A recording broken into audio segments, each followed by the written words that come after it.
This is Jeff, a.k.a. Disney Wagon from Twitter, better used and more popular than the tier system FastPass Plus.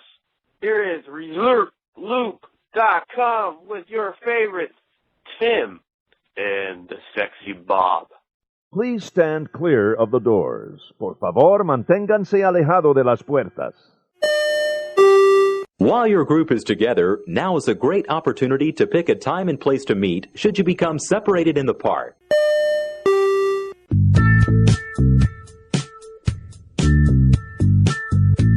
Hey everybody, thanks for joining us. This is the Gateway to the Magic. I'm Tim Scott.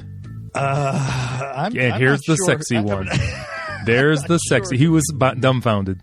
Well, thank you very much. Well, at least, I will say this, Tim. At least we know who bought the Men of Resort Loop calendar, the 14-month calendar. So just shocked that he jumped ahead to June.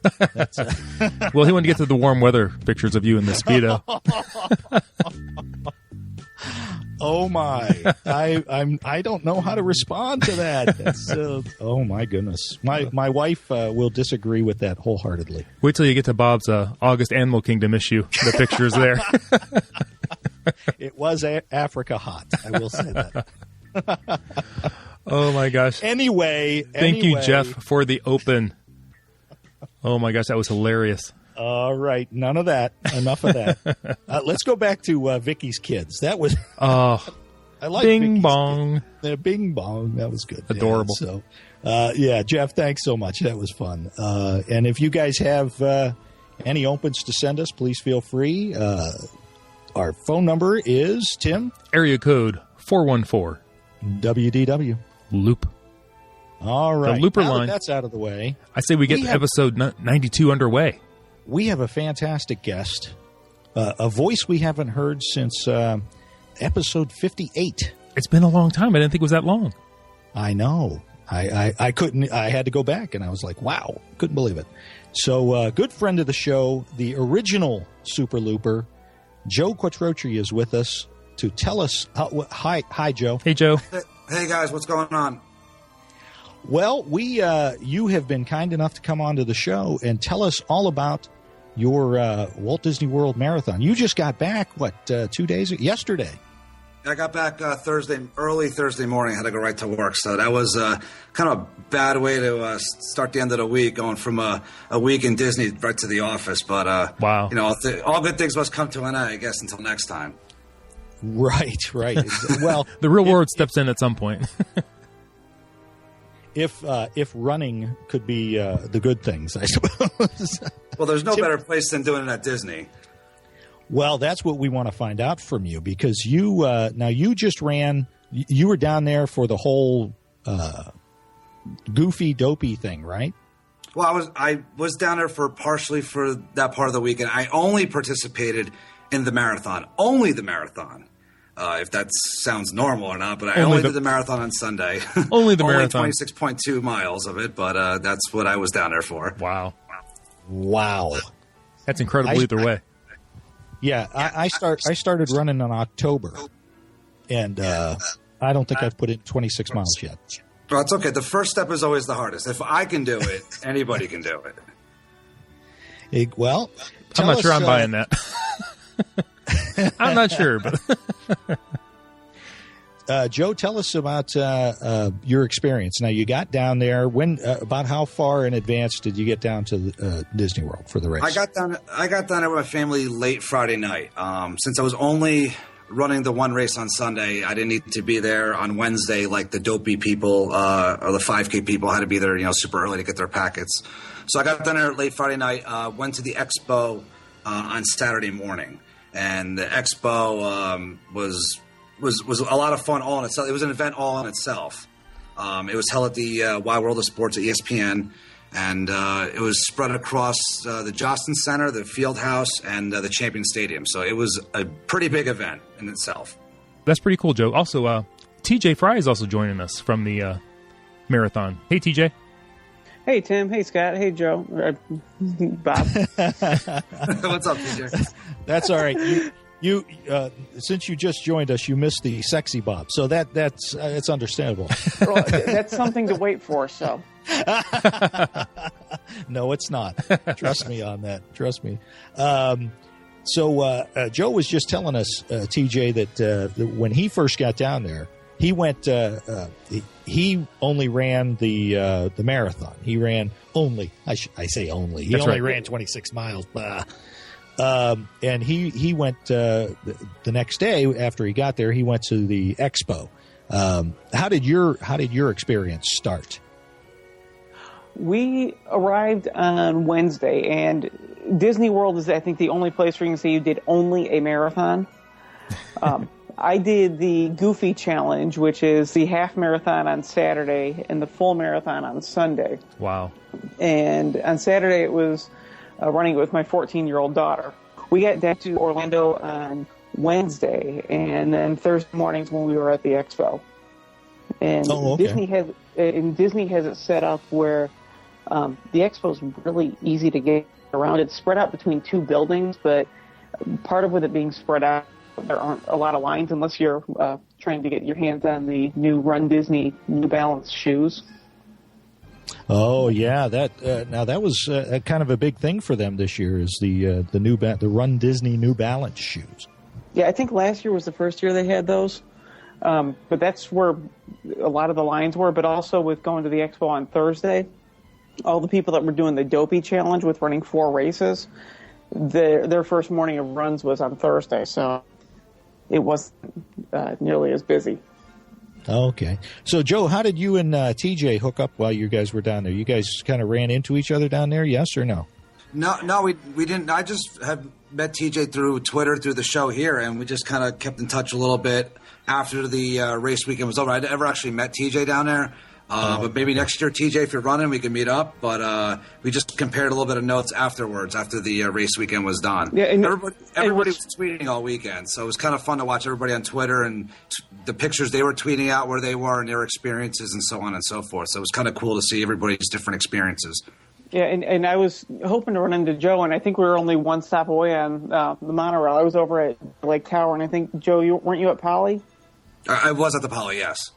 Yeah, so I mean, but even despite all that, we never once ran into each other. Yeah, it's kind of a big place. Yeah. So close and yet so far. Yeah, it's strange because Tim and I, we've been down there at the same time, and we actually ran into each other down there at the Poly of all places. Wasn't it twice? So, well, the first time we actually talked to one another and said we're going to meet at Stormalong Bay. Right. At Hurricane Hannah's. Yes. And then the second time, we knew we were both down there at the same time, but we just kind of ran into each other at the Poly. Yeah, we didn't make any plans. Now, Bob, with running into Tim at the Poly, I'm guessing it was not at Ohana? All right, it's time to hang up on TJ. He was waiting outside on the benches. Actually, it was outside. It was right outside. We were we walking out and you were walking in or something like that? Yeah, you guys were walking out, and I think you were like wiping your mouth still from all the ribs and steak. Yeah, I probably was cleaning off my shirt. Right. I was going in for a cone of coffee. Bob, you're going to hate this one. I got to interrupt you, but you're going to hate this one. But when I was down there at Ohana this time, I had my ADR for 4 people. My fiance actually had to return home for work. She had an emergency meeting she had to go home for, and actually had to downgrade my reservation from 4 to 3. I actually had an empty seat that you could have had if you were down there. You should have let me know. I'm only 17 hours away. I could have. Oh, my goodness. Well, that's all right. At least you got to enjoy Ohana's. But anyway, you guys. Getting back to the race. Yes.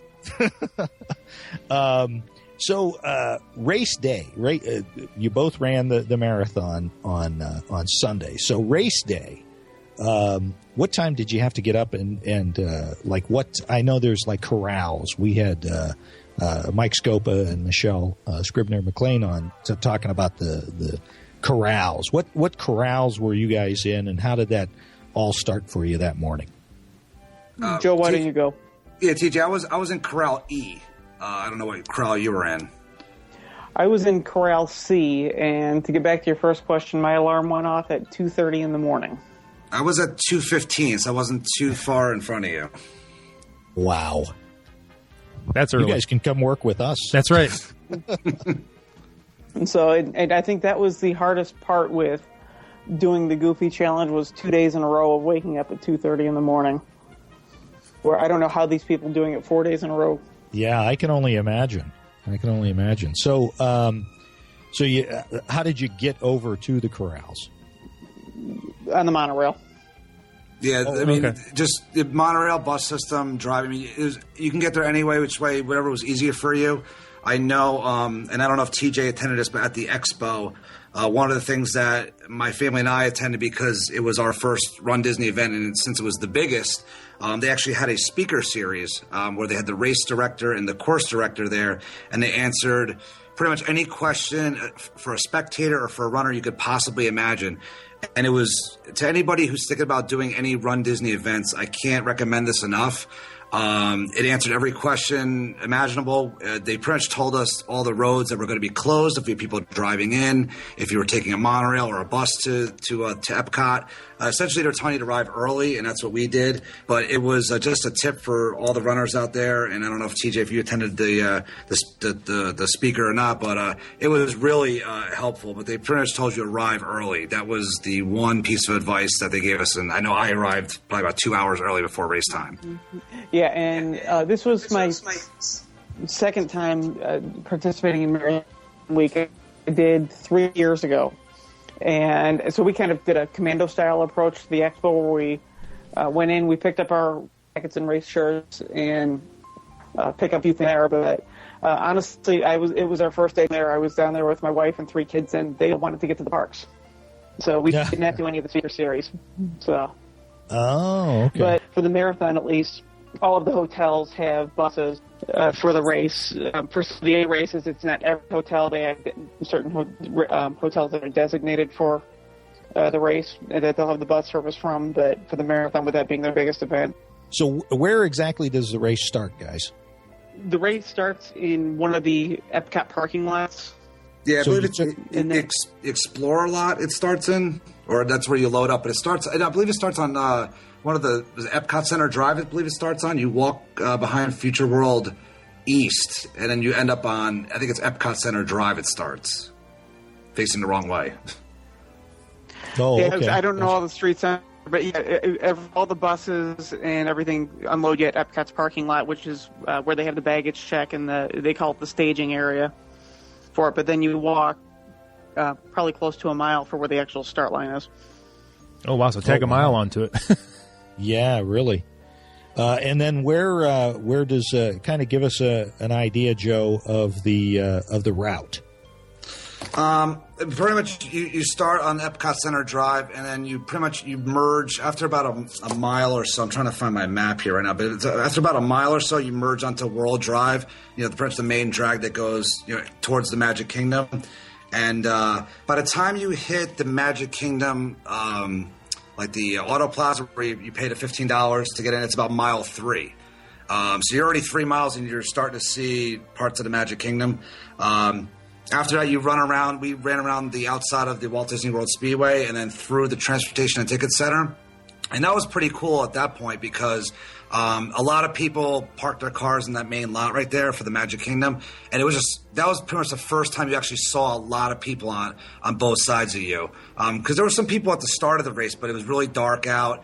It was only on the one side. But when you hit the TTC, there was a ton of people there watching. And that's when the excitement really started to come in. I know I went from running about a 10-minute mile to about a 7-minute mile. I was like, I got to slow this down. I was so amped up with seeing all the people cheering you on. But after that, you ran underneath the water bridge, past the Contemporary, and you pretty much came into the backside of like between Tomorrowland and Main Street. There's like a backstage entrance, and that's pretty much where you entered the park. And that's about mile 5.5, I believe, TJ. Yeah, it's the 5 mile mark's right outside of the Contemporary, and then where you enter the Magic Kingdom, you come out right next to Tony's.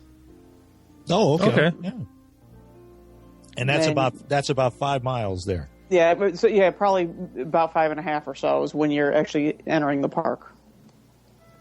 So you've got 21 more miles to go. Yes. I'm exhausted. It has to be wild making that turn, though, and seeing the castle. That has to be pretty cool. It was. I mean, I don't know about teaching, but it was surreal. But it went really quick because all of a sudden, like, you're already making the right turn and going into Tomorrowland. You're like, oh man, I'm already halfway through the park already. So it went really quick. After running all the way up World Drive, you're like, oh, this is easy. This is quick. You know, but once you came back through the castle again, and I don't want to jump on TJ on this one, but I mean, you came right through the castle, and then it was just like flash bulbs everywhere. I mean, it was like hundreds of people taking pictures. That was like, you know, the shot you wanted to get was coming out of the castle. It's the one that they always use in all the promos. And, you know, luckily I don't know about TJ, I bought my family the Cheer Squad package. And for anybody out there who's thinking about doing it, it was a little extra money. I think I paid $65 a person, but the area roped off right in front of the castle was for Cheer Squad only. And my family was front and center as I came down through the castle. So that in itself was worth the money. They got some great pictures on their phones and with our SLR camera, not only from the official marathon photo people, but my pictures from my family, which came out awesome. So that was worth the price right there. So we did not do the Cheer Squad. But my wife told me that if I do it again, that if nothing else for the finish line area, that we'd want to look into that. But to give you an idea, kind of running down Main Street, the first time when I ran down at Disney World 3 years ago, the best thing I could think of to describe as soon as you get on Main Street and see thousands of people everywhere just screaming and cheering is... There's a scene in Titanic where it's kind of like when they're going into the ballroom, and the camera looks like it's floating and stuff and going in slow motion. It was that was the closest thing I could think of to kind of describe it for a visual for someone who hasn't done it. Wow, very cool. Yeah. And one more thing I just want to add, guys, was that they left the Christmas, like the icicle lights up. So it was a nice touch that I didn't realize that they would still be up. You know, it's been like a week or two after Christmas, and they were still up. They still had all the icicle lights up. So that was a nice surprise to run into the Magic Kingdom and see the castle all lit up with, you know, the Christmas lights still, which was a kind of a nice treat for us that weren't able to be down there during Christmas time. Yeah, that's very cool. That is very, very cool. So what time did your families have to get up and get moving? Did they get up the same time as you, or did they just head over to the Magic Kingdom? Was that the first time or first place that they were going to be to see you? Mine went straight to the Magic Kingdom. I mean, they were one of the things that we learned from the speaker series was that, you know, a lot of the marathon course is a lot of it's in backstage roads and roads that are not accessible to the public. And the course is so spread out, unlike maybe a New York City marathon or like a city marathon where you could bounce from block to block. Everything is so spread out at this marathon. You got to kind of pick your spots. So my family essentially, since I bought them the Cheer Squad package, I knew that they were only going to see me probably twice, which it was okay. It was a little disappointing they couldn't see me more, but the two times that they did see me at the castle and at the finish line, it was more than enough for me. So we had it planned out where they were up the same time as me, and they had gone over to the Magic Kingdom right away. I know the monorail started at 3 a.m. running. I'm sure the bus service started around the same time, but they were in the Magic Kingdom waiting to go. When we were up and at the Epcot waiting to start. So Joe and TJ, what about your family? For the half marathon, my wife and two kids were in the Magic Kingdom. They got up, I think they were out the door by 5 o'clock. And then just being over at Contemporary, it was just a short walk over there. For the marathon, they went and saw us run straight past the Contemporary and then again at the finish. Yeah, there were 26,000 runners in the marathon this year. So I'm guessing there was probably about over 40,000 people watching, maybe, cheering you guys on. There was a lot. There was a lot of volunteers just cheering us watching. I know that. Besides just regular people, there was volunteers and medical staff cheering on everywhere. Besides just regular park guests. Yeah, I would say in all the parks. Well, Animal Kingdom probably the fewest for cheering. But over in the studios, there was crowds. In Future World and Around World Showcase, when you're coming in Epcot for the finish, there were crowds. The tail end of the course goes down past Boardwalk and past Beach Club, and there were crowds all along there too. Which, yeah, they definitely had a good showing. I would think some of the crowds at the studios. I think some people were confused what was going on. They see all these people running through the park. Half of Sunset Boulevard's closed off, and you're running through the park. I think some of them were confused what's going on, but they were probably some of the more energetic people in the studios. I think they were surprised at what was going on. I heard some people going, "What's going on?" As I'm running by, I'm like, "There's a marathon going on." Wow! About what time did you guys reach the studios? The studios is about mile 23, so I mean you're a good 3.5 plus hours into the race, depending on when you finish. I was about 4 hours. I was a little bit behind you, TJ. I wasn't as fast as you were. Well, I know the winner of the race ran it in something like 20 some hours or something. It was some ridiculous amount. 2 hours and 20 minutes, probably. Or 2 hours. Yeah, 2 hours and 20 minutes, something like that. Yeah. So that's pretty respectable. That's incredible. You guys were. I would still be running, or walking slowly at this point. But can you guys talk a little bit about the characters that were along the route? That's one of the fun things about this is they bring out characters that you don't ever see. I mean, this is like long lost friends on steroids, where they had Darkwing Duck out there. They had, I think his name's Launchpad. He was one of the DuckTales characters. You get your standard, the Fab Five are out there in places. Lilo and Stitch are out there. Jack Skellington and Sally were out there at one point. They have a pirate ship set up at about mile 2 with Jack Sparrow out there. I mean, it is amazing the number of characters. Probably, so there's probably 10 to 15 different spots to set up for character pictures. I mean, I have one with Pluto, Bolt, and I can't the dog from Up. I can't remember his name, but they were all in the same spot together. Oh, that's cool. So, I mean, you get pictures that you're never going to see those mix of characters together either. So, I think I counted off the top of my head before the show started. I counted 14, and I know I missed some of them. I know I personally got 6 or 7 pictures taken. I got like Mickey at the Animal Kingdom. I got Lilo and Stitch. Phineas and Ferb was out there. One of the characters from the Jungle Book was out there. Dopey was at one of the backstages at Epcot.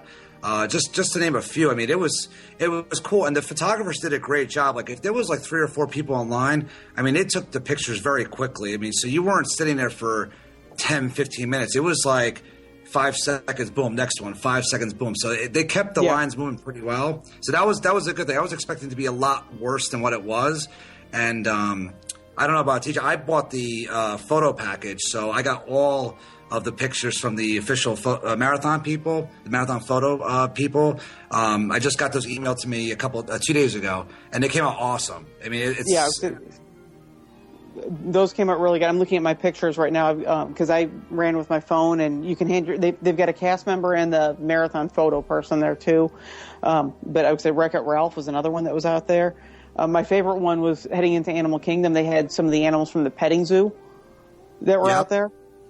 And so I would say, no, I did, wasn't the full package for the pictures, but it was like a Groupon deal where you get $100 worth of pictures for $65 that they had ahead of time. So I've just got to go choose which ones I want. Oh, that's a good call. Very cool. That's a good call. Yeah. Let me ask, with all the behind the scenes running, what was the favorite thing that you got to see that you normally wouldn't see at the Disney parks? TJ, I mean, I don't know about you, TJ, but I don't know if you remember after we exited Frontierland, you go behind Splash Mountain, and Splash Mountain's being refurbed right now, but they had all the boats, all the boats stacked up, and then we went through the back there. My father is a retired fireman, and the Reedy Creek has a gigantic firehouse in the back there. And as somebody who grew up around fire departments, it was cool seeing they had the ladder truck out there with the big banner, and they had all kinds of different kind of facts and figures about the Reedy Creek Fire Department, how they protect the parks, and how many are on staff. And I just thought that was pretty cool that behind Frontierland, you wouldn't even know there's a giant fire station back there protecting, the Magic Kingdom essentially. So if God forbid anything happened, they've got guys on call right there, I'm sure 24 hours a day. So I thought that was one of the cooler things that I saw growing up around, my father being a fireman. And no, so the first thing that stuck out to me was seeing all the Splash Mountain boats sitting out there in rows behind, and it's right behind Splash Mountain where they're all lined up. But then the other thing that stuck out to me was as you're heading over to Animal Kingdom, it's kind of got the rest, not the fire department area, but kind of the whole public works area. Yeah, the water treatment plant and all the trash goes to be sorted. Yeah, I would say you get to see some of those types of things that, when you're down there visiting Disney World, you don't realize that they have all of those things on site, and Disney runs their own operation of these. Oh, that's very cool. That is. And surprisingly, that area did not smell at all. I mean, they were processing all kinds of stuff there, and wouldn't even know you're running by a processing plant. So, and similar to what Joe was saying about the fire department there, where they had signs with all the facts on that, they had signs with gallons of water that they go through, and some other kind of facts like that too. Very cool. Very cool. Don't quiz me on what the answers were, though. What would be the most difficult part other than the running? What would you say the most difficult part of the race was for you guys? For me, it was probably between mile 14. I'm looking at my map right now, and mile 17. That was Osceola Parkway. It was just a long road of nothing. There was people out there cheering. It was great, but it was just straight, and there was nothing really to look at. It was at that point you're starting to feel a little bit in your legs, like you're like, okay, I'm a little tired, but it was just like you knew you had a long way to go before you hit another park. You just left Animal Kingdom. You know you're going to Wild World of Sports, which is cool, but there's really not much going on there. And that was just a long, just kind of a boring road. And people I've talked to that I know, friends of mine who did the Dopey Challenge, and we all kind of compared race notes.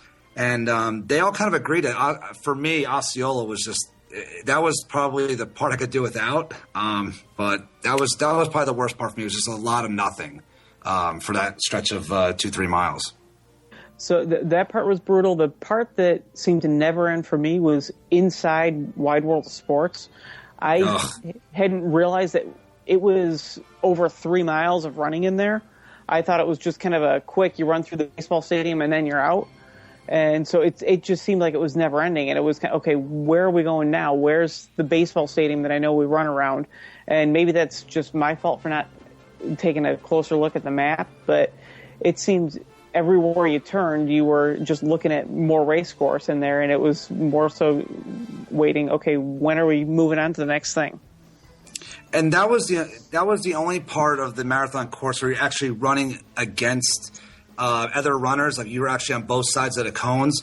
And I remember there were people that were behind me. They were asking, "What mile are you at? What mile are you at?" And we're like, "Oh, we're at mile 20 or 19." And they're like, "Oh," because they knew they were at mile 16 or 17. So they knew they're like, "Oh, I still have a couple miles in here." Like my goodness, So people were asking how far you were, and I don't think a lot of people realize how much. And I agree with TJ, how long it was. We were running in there. It just didn't end. Oh, wow. It was still fun. I mean, don't get me wrong. Yeah. Right. So would you say that it'd be more fun just running around World Showcase 2 or 3 times, extra times, to avoid some of that stuff? Are the food booths open? A little grapefruit beer, stop here and there in Germany would be nice too. I'm sure they could arrange that.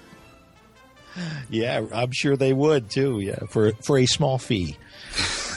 So you finished out the race. Tell us, kind of wrap up. We'll start with Joe, but wrap up that last couple of miles or so, and then the end of the race for you. the end of the race for me was, coming around World Showcase. It was cool because first of all, it was the longest run ever around World Showcase. I was like, oh my God, we're almost done. I could see, Spaceship Earth, like just keep going. And one of the coolest things, and I'm probably going to steal TJ's thunder, is coming around after mile 26 is they had like the Hallelujah like gospel choir. I don't know what it was. It was like a church gospel choir, which was unbelievable, singing like gospel tunes, like 0.3 of a mile before the finish line.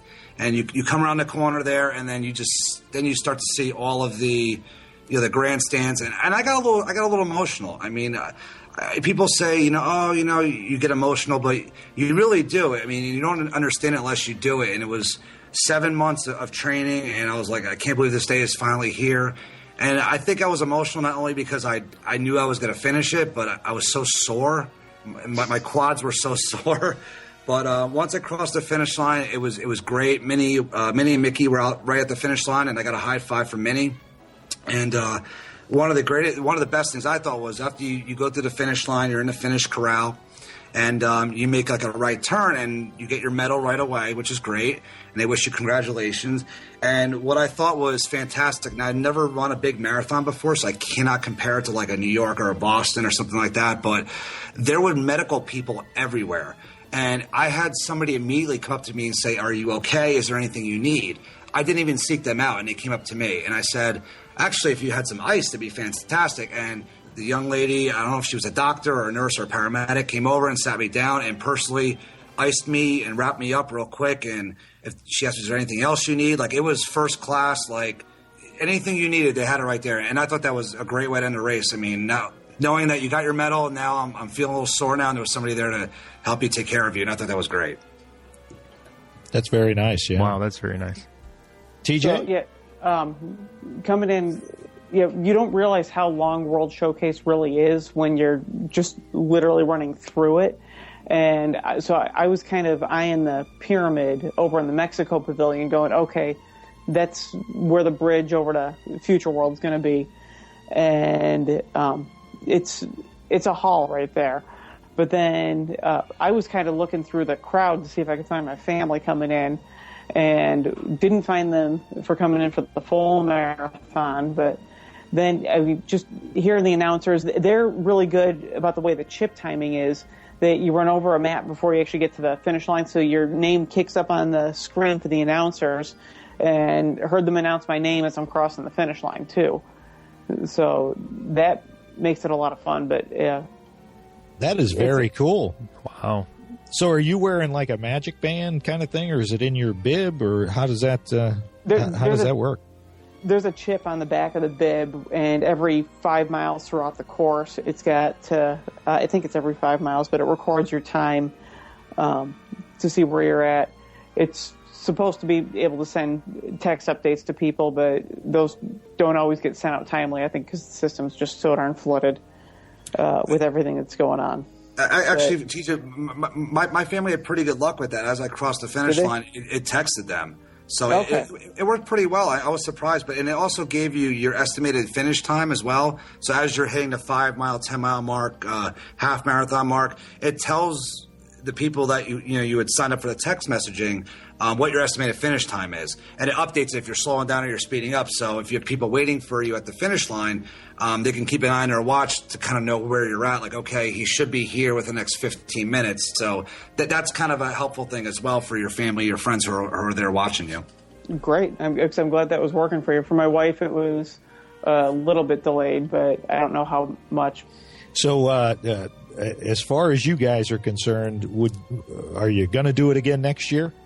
I don't know about TJ. I'm so down for doing Dopey next year. After seeing two of my friends friends from college that I met down there, I had said on a previous show, I met up with them and was texting with them all weekend and tweeting with them all weekend, and seeing their experience with it, I definitely want to do it at least once. It was so much fun, from being in the star crowd, the DJs, the fireworks going off at the beginning of the race, and literally, it's a cliche, but they're their slogan is "Every mile is magic." It really was. It was every mile there was something going on, and it was such an entertaining experience, like running through a place we all love. Like to have 4 days of that would be would be fantastic. So I'm going to do it at least once.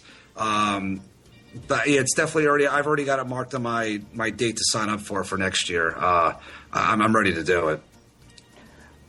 So, don't know if I'd be able to make it next year. I run this every year if possible, but with family stuff and with the kid going into high school and stuff next year, that I don't know if logistically it's going to work out. Right. So, right. But, well, speaking of your kid getting ready to go, you have a 14-year-old daughter. You guys ran, the half marathon?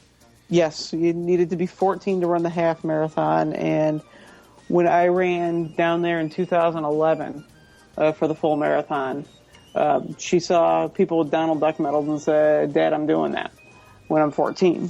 So she stuck to it, and I said, "You know what? As long as you're willing to put in the work for the training, then I have no problem us taking you out of school for a few days and heading down there for a trip." So excellent. she did it. How did she do? We started back farther than I did for the full marathon, but we were just running that one to have fun and stop and get some good pictures and just enjoy the race, and made it through. So she crossed the finish line smiling, and I think it had kept the medal around her neck up until needing to go to school after we got back to Chicago. That is fantastic. That's fantastic. Well, guys, thank you so much. It sounds like you guys had a good time. It was a blast, Bob and Tim. Like Bob, I hope you definitely get to experience a Run Disney event like I did. I know you're talking about doing the wine and dine, and I've talked to some people that before the race started who had done that race. They said that's a ton of fun at night, around Epcot with all the food and wine afterwards. I hope you get around to doing that because these races are amazing. They really are. Absolutely, and that's why I was asking TJ. My son, who's 13, will be 14 this year. He's starting to run cross country, so I'm hoping he and I will be able to do that. So it is a way to experience Disney like no other. It's not like any tour that you're going to get. You're going to the feel of it is Disney always has that special feel, but this is even more so with everybody cheering you on and getting to see some of the backstage stuff, getting to see pictures that you're never going to get to do again. It is something that I would say for anyone that is even remotely interested in doing it should look into doing. There are runners of all shapes and sizes that are out there. It's not, you don't have all of your fit and trim athletes out there doing it, where Disney encourages it. They want the first timers out there. They want the person that is looking for the carrot of being at Disney World as what gets them hooked on the sport. So, I mean, I would encourage anyone to do it. And they're also have it set up where you don't need as fast of a pace before they close the course as the New York Marathon, or I've done the Chicago Marathon, and it's a much more relaxed feel to it than the big city races. Wow, that sounds incredible. That does, yeah, it really does. And I'm going to try. I know Tim has begun his workout. That's true. He's been going to the gym diligently. I did a 5K this week, guys. Nice. Now, it took me 3 days. It took me 3 days if you break it up and put it all together. And was that a 5K and a Segway, or was that a 5K actually? It was on the golf cart. I was pacing Bob. Threatening to run me over. That's right. Oh, my gosh. So one last question I have, and that is, if you run the full marathon or the half marathon, do they at least give you some more consideration getting into Ohana? I'm just asking. Oh, wow. I'm just asking. You flash them the bling and they let you in, you think? I will tell you one thing. This doesn't have anything to do with Ohana, but we did go to California Grill the Sunday night for a celebratory dinner. Watched Wishes from the observation deck, and because I had my marathon medal on, and I was walking a little stiff because I was a little sore. I did have the waitress actually take my beer bottle and escort my beer bottle to the table for me so I didn't have to carry it. So I don't know what that was, but I guess she thought she was helping me. But I did get that kind of VIP service at the California Grill. So go figure. I think you have to try it, Bob. Yes, absolutely. If I might just wear some medals, show up and have some medals on. I won't run the races. I'll just have the medals. Oh, man. You can borrow mine, Bob. All right. See, there you go. Thank you, Joe. You're welcome, buddy. Thank you very much. I appreciate it. Well, guys, where can people get in touch with you, follow you on Twitter, whatever you'd like? TJ, where can people get a hold of you? I'm on Twitter. It's @run_TJ. And Joe? And I can't even talk tonight. I'm at Joe Quat. It's JoeQuatt with no space. All right. And you guys, we should probably give a shout out, Tim, to a fantastic Run Disney podcast. Our good pals over at Mickey Miles. Oh, yes, Mr. Mike Scopa and Michelle Scribner-McLean. Yeah. I know they have helped out Joe. TJ, do you check them out as well? I've been listening to them pretty much since they started, and I'm a regular emailer of them as well. So, yeah, it's a fantastic show for anybody who's TJ actually turned me in their direction, and anybody who's interested in running in general or definitely running Disney races. They're a fantastic show to listen to as well. Absolutely. Yeah, they're going to give you obviously a lot more information than we could possibly give you. Because that's what they do. That's their show, and I know they've had Jeff Galloway on there, the Run Disney expert. Yeah, they've had Jeff Galloway. They've had the announcers. They've had Diet Diva Tara, who's the official nutritionist on there. So it's a great resource. There you go. So, excellent. Joe Quattrocchi and TJ Frey, guys, thank you so much for coming on the show. Thanks for joining us. Thank you, guys, and Happy New Year to you guys as well. All right, Happy thanks, New guys. Year to you. Happy New Year to you also. Thank you, guys. That's all I got, Tim. That's all I have as well. Once again, you've been listening to The Gateway to the Magic. I'm Tim Scott. You can find me on Twitter at ResortLoop.Tim. We have that website, ResortLoop.com. And you can find me, Resort Loop Bob, on the Twitter and Facebook /ResortLoop. Don't forget to check that out. Don't forget to send those voicemails to us, those show opens. And if you just want to send us a voicemail and ask a question or give us a tip, something like that, do that as well. Yeah, we've had some good questions recently. I've enjoyed that. Absolutely, yeah. So keep those coming, guys. And again, you can hear us on iTunes. Don't forget to rate us over there. And where else can they hear us, Tim? You can always join us at the Stitcher. The Stitcher. So that's it. That's it. That's all I got. Anyway, thanks for joining us, guys. You've been listening to The Gateway to the Magic. See you, everybody.